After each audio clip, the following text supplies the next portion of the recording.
At first, it seemed like history was being made. On July 27, 2025, Ibrahim Traoré, the youngest head of state in Africa, was nominated for the Nobel Peace Prize. Major newspapers reported this, seeing it as a turning point that could change the status of an entire continent. Analysts compared him to Mandela and Gandhi, great symbols of resistance who shook the world. For a continent that has often been overlooked, that moment felt like the ultimate affirmation of pride and independence. But just days later, the world was stunned when Traoré unexpectedly made a decision that left everyone in shock. His declaration rang out like thunder. The Nobel is not a symbol of peace, but a political trap woven by global power forces. With one move, he transformed the award from a badge of honor into a mirror reflecting political power. Think about this moment. While Western capitals celebrated this gesture as evidence of Africa's progress, Traoré posed the forbidden question: progress for whom?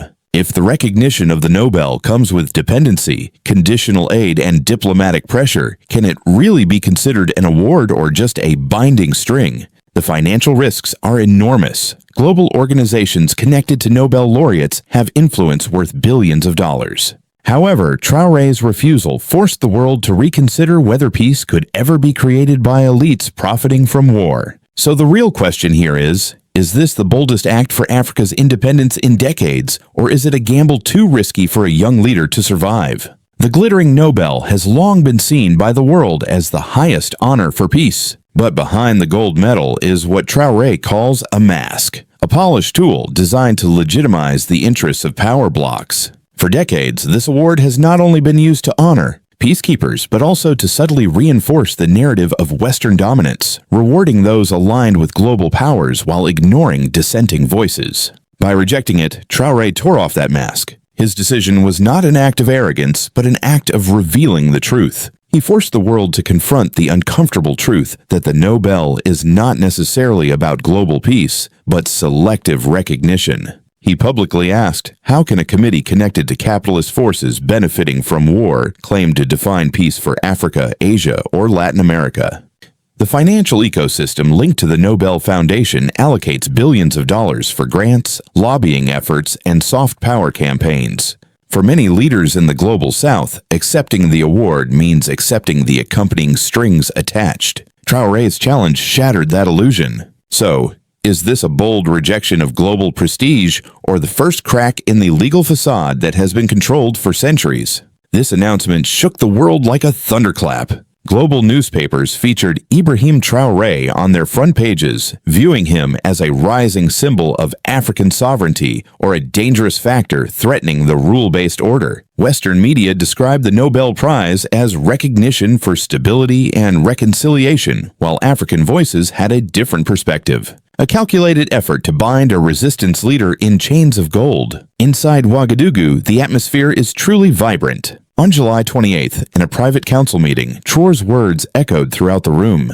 They just want to crown me to control me. I will never be their puppet. That statement is not just a challenge. It is a manifesto. Advisors warned of backlash. Western ambassadors hinted at lost opportunities, and research groups in Washington estimated that Burkina Faso could lose up to $1.2 billion in aid and potential investment. But Traoré did not waver. By July 30th, an official letter was sent to the Nobel Committee. Its language was clear, uncompromising, and historic. The Nobel Prize is not a badge of honor, but a false symbol, a symbol that Africa will no longer accept as a certificate of legitimacy. Within hours, this news spread across social media platforms with hashtags like Sanuri's Nobel Trap and Sanuri's True Sovereignty trending in Africa, Asia, and Latin America. In the financial world, analysts debated whether Burkina Faso's decision would undermine investor confidence or spark a wave of South-South solidarity. The rejection has caused two parallel storms. In Europe and North America, officials lamented missed diplomatic opportunities, while in Accra, Lagos, and Johannesburg, students celebrated Traoré's stance as proof that Africa can say no without collapsing.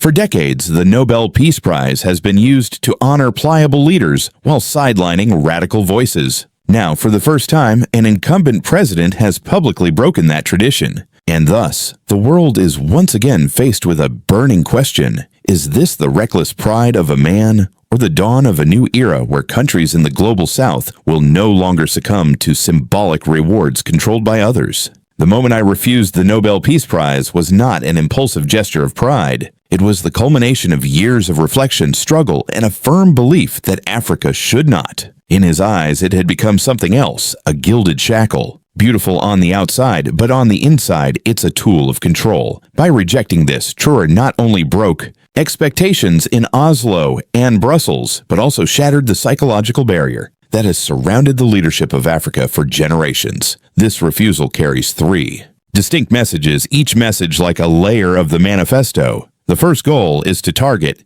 directly at the G7 powers. With each televised statement, he declares, "You cannot buy Burkina Faso with an empty medal." For decades, symbolic recognition from the West has been used as a weapon to legitimize some leaders and delegitimize others. Leaders aligned with Washington, Paris, or London are often rewarded, while those who stray from the script are sidelined or punished. Traoré's financial rejection is akin to rejecting a check worth billions of dollars. Analysts in New York quickly calculate that Nobel laureates through grants, international speaking engagements, and partnerships with NGOs often receive indirect funding ranging from $200 million to $800 million throughout their tenure. However, Traoré has turned his back on it. Why? Because for him, integrity is worth more than money. This challenges us to rethink how much freedom we are willing to trade for comfort, right? The second message is directed at Africa itself. His statement, "Dignity is priceless," resonates across the continent like a wake-up call. For a long time, Africa has only been given symbolic seats at international negotiation tables, while the continent's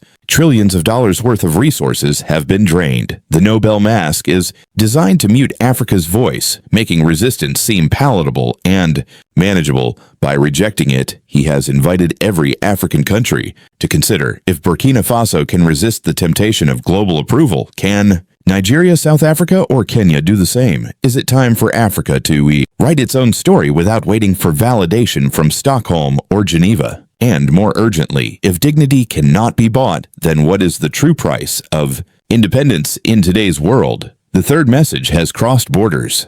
It is directed at the youth around the world, those in Africa, but also in Latin America, Asia, and even in the West. Traoré reminds them that integrity is more important than recognition in an era where careers, scholarships, and reputations can be built or broken by awards. He posed a radical question. What if the most prestigious award is compromised? For students in Sao Paulo, activists in Manila, or young entrepreneurs in Detroit, his podium becomes a mirror. Will you chase after applause or stand firm? Their principles, even if it means losing opportunities. But let's not confuse this with just being a mere symbol. The economic impacts are real and measurable. In the weeks following the rejection, Burkina Faso's risk rating was reassessed by Western financial institutions. Credit agencies hinted that the country's borrowing costs could increase by 2 to 3 percentage points. To understand better, for a loan portfolio worth $5 billion.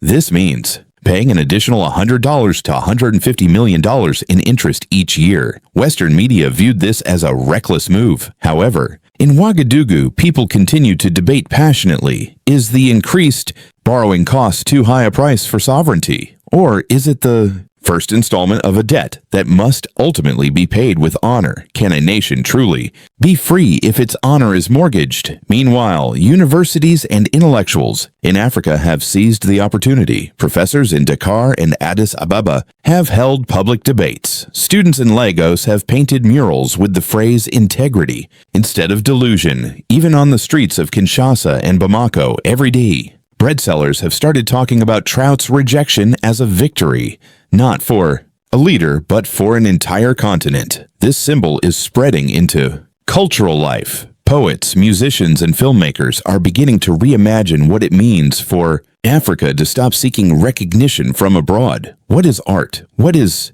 politics if not the refusal to bow to someone else's narrative? Critics in Western capitals argue that the Nobel Prize is not about control, but about honoring peace. However, history tells a different story. Leaders like Barack Obama have received this award, even as wars in Afghanistan and drone campaigns continue. Meanwhile, figures who challenge the global economic system rarely get a chance. By turning his back on the award, Traoré does not reject peace. He rejects selective recognition. He refuses to allow Burkina Faso to be a showcase, while its people still bear the scars of exploitation. Does peace mean silence, or does true peace mean justice? This act of refusal has thus become a bigger issue than a diplomatic headline. It has become a case study in geopolitical education. Analysts in Beijing, Moscow, and New Delhi note that Traoré has actually criticized the West's soft power economy. By refusing, he has weakened a psychological tool worth countless billions of dollars.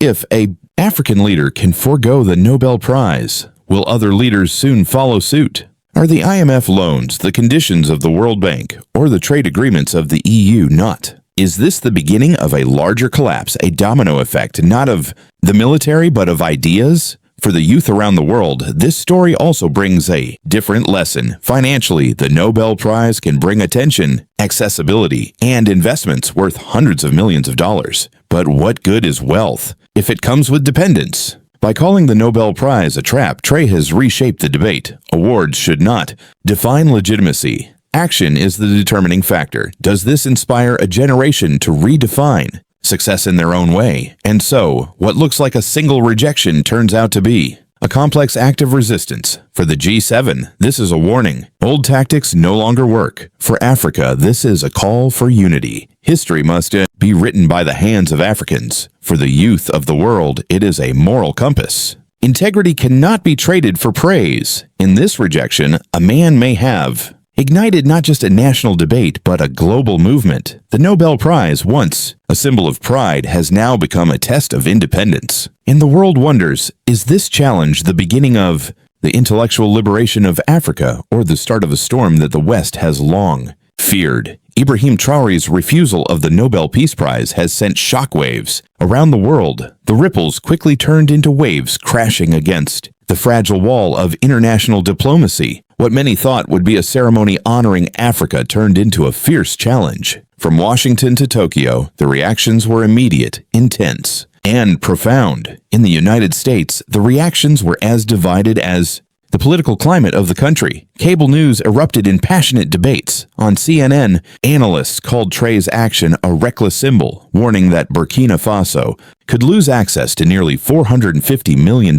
in U.S. aid each year. Meanwhile, Fox News offered a different perspective. Will the Nobel Prize be affected? Then came the shocking incident. Donald Trump, who currently holds sway in global economic debates, publicly acknowledged that the Nobel Prize could just be a political trap. Those words, rarely spoken by an American leader, carry weight. They exposed what many suspected but few dared to say, that this award, cloaked in prestige, often serves to extend Western power. Does Trump acknowledge the truth that even his predecessors kept it hidden, didn't they? Or is he simply taking advantage of the chaos to promote his own narrative? In Europe, the response is less divided, but more intense. French President Emmanuel Macron reportedly slammed his hand on the table in a late-night cabinet meeting, calling Traoré's refusal an affront to the moral order of the international community. For Paris, still reeling from Africa's resistance to French influence in Mali, Niger, and Burkina Faso, this is not just a stain. It is a direct challenge. More cautious German officials convened an emergency meeting in Berlin and then with EU representatives in Brussels. The phrase circulating in their secret notes is quite telling. A diplomatic breach, a tearing apart of the soft power structure that binds the West. Can Europe afford to let this challenge play out without risking a global domino effect? Japan's response, while more subtle, is no less significant. Tokyo, with its tradition of cautious diplomacy, issued a statement describing Traoré's refusal as a sign of eroding trust in the international system. Unlike Washington or Paris, Japan did not label it a reckless or insulting act. Instead, it diagnosed symptoms indicating that global governance has lost its credibility. For a nation that has invested heavily in Africa, over $30 billion in development aid commitments, through the Tokyo International Conference on African Development, Japan's tone serves as a warning to the G7 itself. If Africa no longer believes in the legitimacy of Western-led institutions. How long until Tokyo's influence starts to diminish? Is this merely Burkina Faso's stance, or is it the first spark of a wildfire that could spread across the southern hemisphere? The media and digital platforms reacted at lightning speed, within hours. Hashtags like Spirit of Traoré and Africa Rising trended worldwide. In Lagos, Nairobi, and Johannesburg, university students recorded videos praising Traoré's courage. In São Paulo and Mexico City, activists linked his stance to their fight against financial dependence on the IMF and the World Bank. Even in London and New York, migrant communities held protests, raising signs that read, "Does dignity have no value?" On TikTok, short clips of Traoré's Nobel Prize refusal speech garnered over 40 million views within 48 hours. What award ceremony in Oslo could create such raw and authentic resonance? Did his refusal of the Nobel Prize make him become more famous than any award winner in decades? The financial market also reacted. Analysts on Wall Street and Frankfurt recalibrated the risk profile for Burkina Faso. The credit default swap spreads increased by 120 basis points, reflecting investor anxiety. However, paradoxically, the commodity market tells a different story. Gold exports from Burkina Faso saw a sudden surge in futures contracts as traders speculated that African nations might now seek to trade outside the traditional Western framework. Some even whispered about gold transactions potentially priced in 1 or 2 rubles. Could a rejection action have enough strength to change billions of commodity flows, weakening the dominance of the dollar over time? The Arab world and many other places have interpreted this rejection in deeply symbolic terms. The Arab League invited Traoré to give a special address, considering his actions aligned with a broader call for sovereignty in the Middle East. Iranian and Turkish media praised him as the new spirit of Bandung, reminiscent of the 1955 conference, where Asia and Africa first united against colonial dominance. In Latin America, leaders from Venezuela and Cuba publicly praised Burkina Faso and compared Traoré's stance to their opposition to Western mandates. Is this merely rhetorical solidarity, or the embryonic stage of a coordinated global front in the South? And right in Africa echoes thunder like a storm. While this part belongs to the next chapter, it's noteworthy how the world's reaction has reinforced the spirit of solidarity on this continent. If the Nobel Prize can be rejected by one of them, what else can Africa refuse? The psychological limit is cracking, and the whole world is watching. The geopolitical stakes are enormous. For the West, the Nobel Prize has always meant more than just a medal. It is the leverage of legitimacy. To confer is to bless. To deny is to punish. Now, with one recipient publicly spitting out the apple, the question remains, will others follow suit? For decades, this award has served as a velvet glove of soft power. But Traoré's refusal pulled the glove back, exposing the iron fist within. Can the G7 rebuild its credibility after such a symbolic rift, or have they underestimated the yearning for sovereignty in the so-called periphery? As the dust settles, 3 truths have emerged. First, the rejection is not just Burkina Faso's story. It is a mirror reflecting a global disillusionment with Western institutions. On Monday, the backlash revealed the fragility of the soft power tools that once seemed invulnerable. And on Tuesday, the conversation took an irreversible turn. People are no longer asking whether Traoré is right or wrong. They are asking what this rejection means for the future of global governance. So, the final question lies here. By rejecting the Nobel Prize, is Ibrahim Traoré isolating Burkina Faso from the international order, or is it true that he has sparked a movement that could reshape it? The wave of opposition to Traoré's Nobel Prize is not limited to Oslo or Washington. It is spreading across Africa like a wake-up call, echoing from Bamako to Accra, from Nairobi to Lagos, and all the way to Cape Town. For decades, Africa has been seen as the continent of aid recipients. Recipients, guides, labels created elsewhere. But suddenly, the story is changing. Here is a leader who said no, not to war, not to conflict, but to the velvet chains of recognition that often conceal dependence. And Africa has listened. Bamako, Mali. Students at the University of Bamako held impromptu debates. Professors described Traoré's rejection as a refusal of the golden handcuffs. That saying still holds true. Across universities, young Africans are beginning to share stories about scholarships, loans, and aid that often come with invisible strings attached. Strings that stifle national policy. Is this Nobel Prize merely a form of conditional aid disguised as an honor? In Accra, Ghana, the symbolic meaning takes on another nuance. Ghana, the first African nation to gain independence in 1957, has long carried the burden of being a moral compass. Newspapers there called Traoré's actions a second Nkrumah moment, reminding readers of the days when Pan-Africanism was not just rhetoric but a political program. Local economists took it further by calculating that if Africa had rejected exploitative trade terms since the 1970s, the continent could have retained an additional $2.1 trillion in value, nearly equal to India's current GDP. Is the refusal of the Nobel a sign of the beginning of reclaiming what was lost?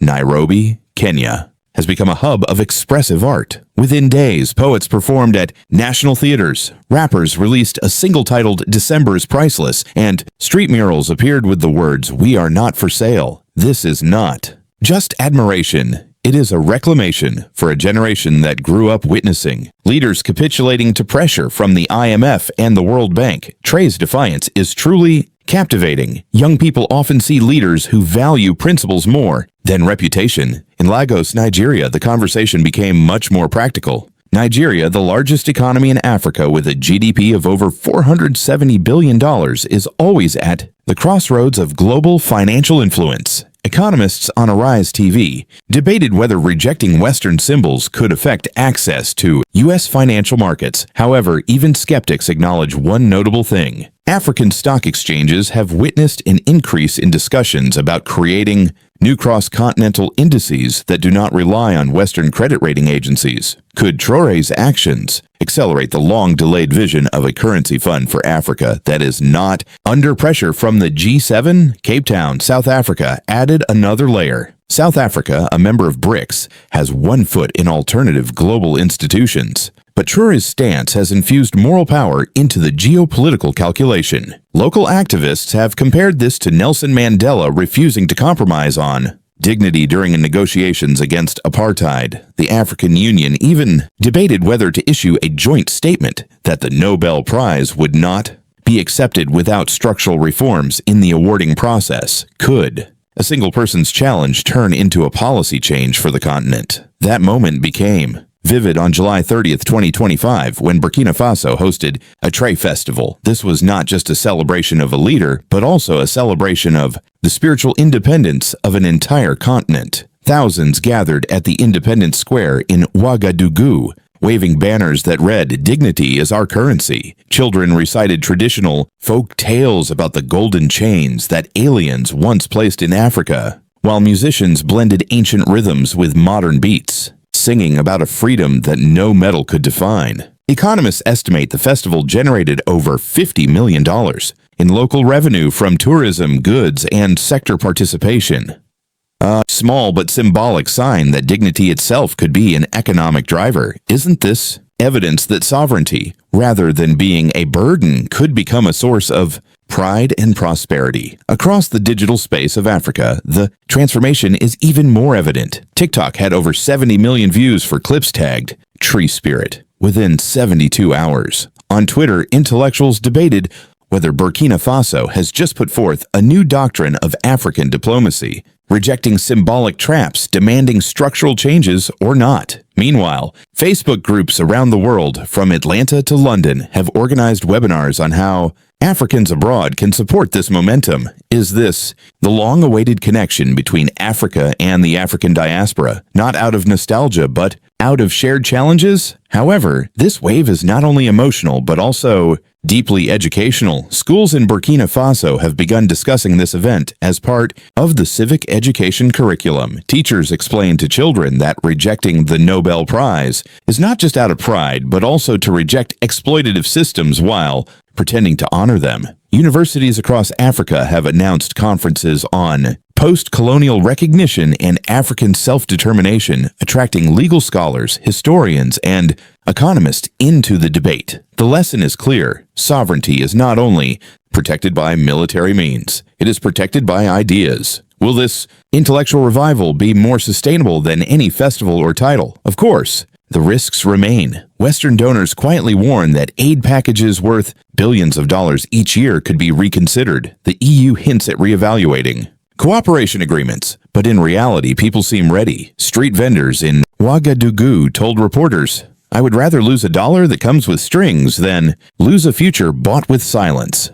Isn't this a recalibration of ultimate values as dignity begins to outweigh dependency? This is the paradox in Traoré's refusal. By rejecting a medal, he has given Africa something far greater, a story of self-determination. This continent, long seen as slow to respond, suddenly becomes proactive. It's not just Burkina Faso, it's about a whole generation realizing that dignity can be currency, that sovereignty can be strategy, and that independence is not a chapter in the past, but a project for the present. So, the question remains, is this a fleeting moment of celebration or the seed of a continental revolution in how Africa defines itself in the global order? When Ibrahim Traoré rejected the Nobel Peace Prize, he did not just refuse an award. He ignited a symbol. Overnight, the young captain from Burkina Faso transcended the boundaries of the presidency and became a torchbearer for an entire continent. What the world witnessed was not a fleeting protest,